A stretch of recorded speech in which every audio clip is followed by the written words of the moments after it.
I bid you welcome to Color Commentary.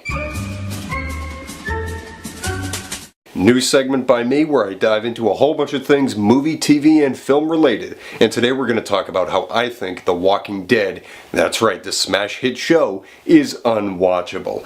Granted, I was a fan of this big hit show that gets millions of viewers every episode for a few seasons. Then things started to happen that really piled up on me, and I haven't been able to watch the show in multiple seasons now. And people that do, I've got a message for you. You shouldn't watch it anymore because it's formulaic, crappy TV that's just pumping out an assembly line product. So let me get into my thoughts.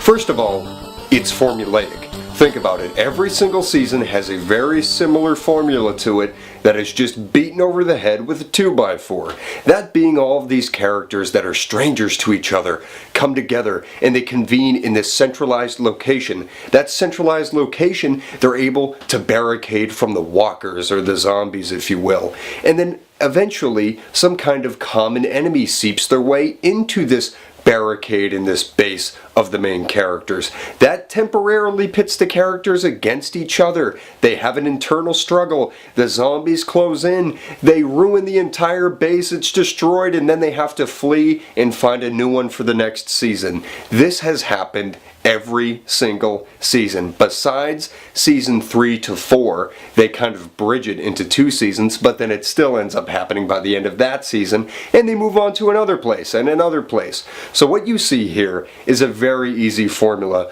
that will keep the viewer familiarized with the content, keep them coming back, and there's no surprises, so they know what they're getting, and if they like what they're getting, why change it?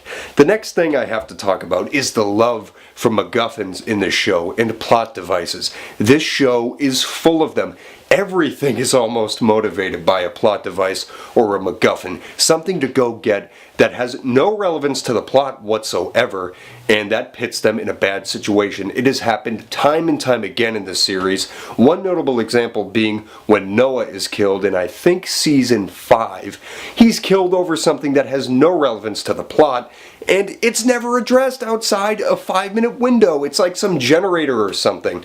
But season 2 was all a MacGuffin. It was all about Sophia finding her and prolonging that storyline for 13 episodes. And then when they find out she's dead 7 episodes in, they're just kind of like, okay, now what?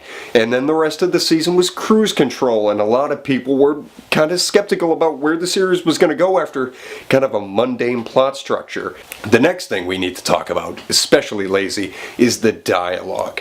When you go back and watch episodes, and I do every time now, there are very few instances of dialogue in this show that I can actually admire, especially season 2, which I liked at the time because, I don't know, I guess I was just so immersed in the show. But you go back especially to some of the earlier seasons 2 or 3, probably even now, the dialogue is excruciating. The characters need to spell out everything. Everything is melodramatic, and it's just so watered down. The dialogue is just awful. Let me play an example. I made a mess of things. And put you and Rick at odds. I don't even know whose baby this is. I can't imagine how hard that is on you. And if that's not a good example for you, I guess I should just skip to my next point. I guess the next thing we need to talk about is that there's no risk here. And the big risk that they never take is killing a character that isn't expendable. Every character they kill throughout the entire show is expendable by the time of their death. Now, I'm going to give you season 7 spoilers here and say, yeah, even when Glenn was killed, because everyone's like, oh no, they killed Glenn.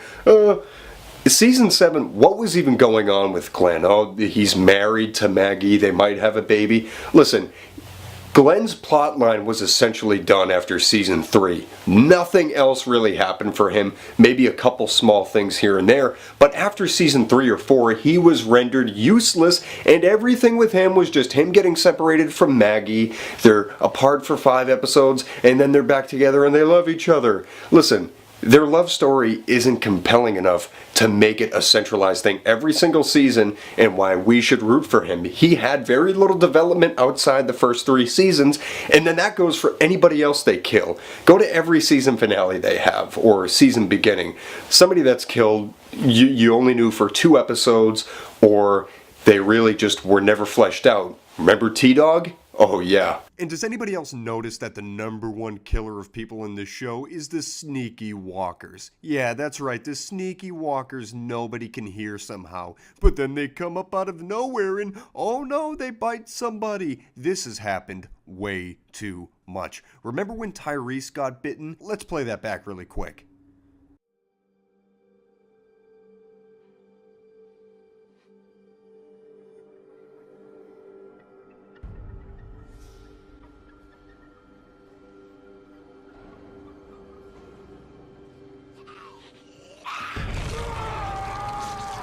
What in the hell was going on there? That scene doesn't make any sense, and it's just a plot device to get the story moving forward. Oh, it was one of the worst scenes of the whole series. What the hell is he even doing? Whoa, I'm so shocked.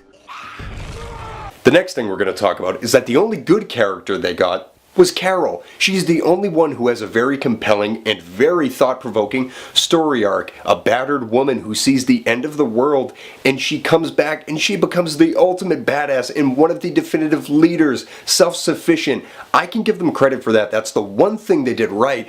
Maybe Carl has a little bit okay of a story arc, but Rick's is too beaten over the head. Rick is a very stale character at this point. I mean, there's not much to him. You knew his morality early on, and there's still a trace of it. I just think you see him kill people, you see him get angry, and you see him grow out his beard.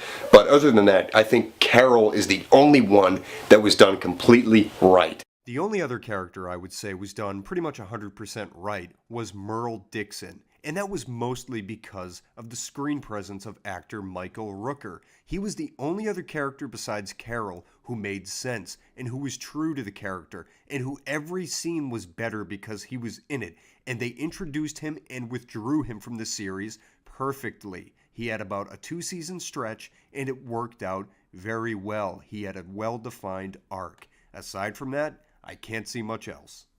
And then the last thing we're going to talk about is that there's nothing new. There's nothing new here that happens. This isn't different from 28 days later, 28 weeks later, hell, if they make it 28 months later. But it offers nothing new. And it's like begging the question, if you're going to be a zombie-related entity, you have to bring up some social commentary, especially because if you think of Romero, he's still going and he's still trying to tell stories. And I know his stuff is really revolutionary to some people, but shouldn't you build on that? I mean, this whole series could probably be squeezed into a 2-hour movie with the kind of ground it covers, because not that much in 7 seasons. Mind you, if they were more focused, smaller seasons, maybe they'd be better, but they have to stretch them out to 16 episodes every year so you can just get more product and less quality. And I think I want to leave it there. Those are my raw color commentary thoughts on The Walking Dead. So I might get a lot of hate for this, but what do you guys think? Is this still worth watching? And if not, let me know. Comment below and get the discussion going. Thank you for watching.